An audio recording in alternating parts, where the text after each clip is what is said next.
Hello everyone, and welcome to another episode of The Jamie Hughes Show.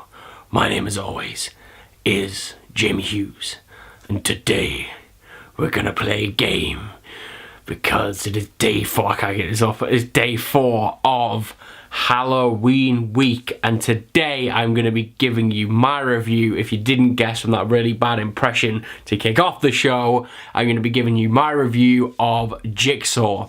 Now, if you want to keep up to date with all my latest movie news and reviews, then make sure you hit that subscribe button. And as always with my videos, this review may include spoilers, and you have now been warned.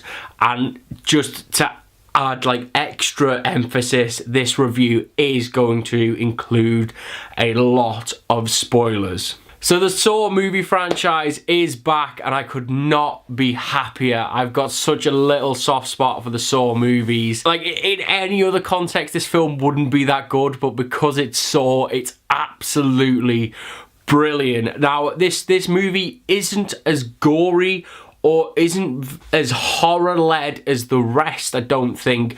This one actually focuses more on the story and the characters evolving around Jigsaw's world. Now, we do have the old cliche of people being trapped in a room, which we have seen before in obviously every other Saw movie. As far as the traps go in this movie, there's some really cool ones in there. I really like the bucket head trap to kick us off. Wasn't a fan of the sort of motorbike spinny whirly blender of death. I didn't think that looked very good on screen. I don't think it translated very well as like an actual horror thing. There's a really great gory scene where a guy gets his leg stuck in some wires. So yeah, Saw is back. Really great traps in this movie. Not my favorite of the Saw games, but as I said, this movie doesn't really. That's not really the focus of the movie in this movie. They really went back to kind of, I would say, like the style of the first Saw, where it's actually the storytelling that is like the best part of this movie. And I've held it in long enough. I've tried to be calm about this, but there is a bit in this movie, huge spoiler warning by the way, massive spoiler warning here. There is a bit in this movie where John Kramer is revealed to be alive, or so you think, and that moment was just like, I grabbed my friend's leg. I was that excited. I was like, oh my god, like he's not actually dead. And it was such a cool and just totally out of, well, it wasn't out of nowhere, but it was such an awesome reveal. And then obviously more things come to light, and this movie is full of twists, and this has been done before in a Saw movie. I think it's Saw 2. But what I really liked about this movie is the twist is that there's basically 2 separate movies that are taking place 10 years apart. So we have, so this movie is technically a prequel and a sequel to Saw, like to the Saw movie franchise. It's essentially 2 separate movies, and it turns out that a guy, the doctor, has been taken in by Saw, and he then carries on Saw's legacy. It does, like, I really like that twist, but then the twist of it being in 2 separate time zones and 2 separate timelines. But at the same time, they did just try to be a little bit too clever, and they tried to throw too many twists on us all at once, and that did kind of pose, I guess, a few more questions than it did answers, and I do have a lot of questions that need to be answered, which does lead me to believe that we are going to be getting another Jigsaw movie. And I'm just going to throw a few of these questions out for you guys, because if you know the answer, and they were just things that I was thinking about all the way through this movie. So it is revealed that this doctor who was the one that misdiagnosed Kramer's cancer, he is taken in 10 years ago. He like dies in the first room but doesn't die, he gets hurt.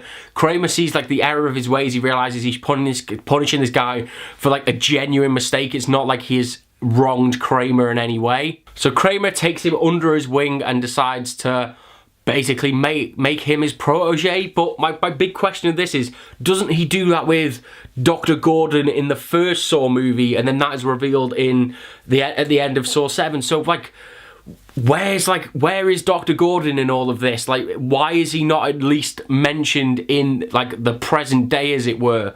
Why, like, just, where's Dr. Gordon? What's happened to him? I need to know, where's Gordon? As I said, there's a lot of unanswered questions in this movie, and one of those is that it seems like there is a real fan base for the Jigsaw killings. The Doctor's assistant in this is a fan of, you know, Jigsaw and the Jigsaw killings, and at one point we do suspect that she is the one carrying out the killings. But that brings me on to my next point, because, you know, she is a massive fan of Jigsaw. She has a room full of his memorabilia, and we think that's going to lead somewhere, and ultimately it just leads to nothing. It just leaves it completely wide open as to why she is so obsessed with John Kramer. I just think we could have had some resolution with that, which is why I do think we are getting the sequel.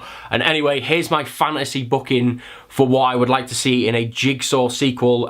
They do mention that there is like a section of the web that is a huge supporter of Jigsaw and are like massive fans of his killings. So it'd be quite cool to see this new Jigsaw phenomenon break out all over the world, and this guy and his assistant basically lead to a almost a worldwide revolution of Jigsaw killings. So you have all of these crazy Saw games taking place all over the world, or at least, like, you know, all over America, really scale up the games. And I just think that is a really cool way to carry on this franchise if they are going to. And that is pretty much my review. I know I've not been negative about this movie, I don't think, but, you know, there are a lot of questions, which is fine, but I just hope they do get answered in some point.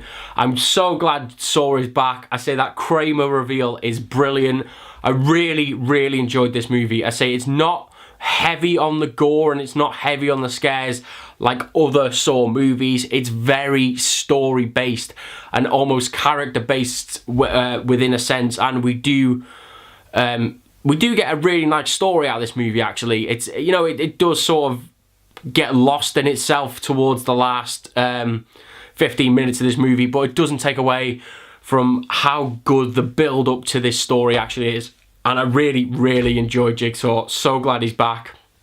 So if you guys have seen Jigsaw, let me know what you thought about it, as always, down in the comments below. And if you did enjoy this video, why not leave a like and why not subscribe, because you'll be helping me out massively. This has been day 4 of the Jamie Hughes Halloween week.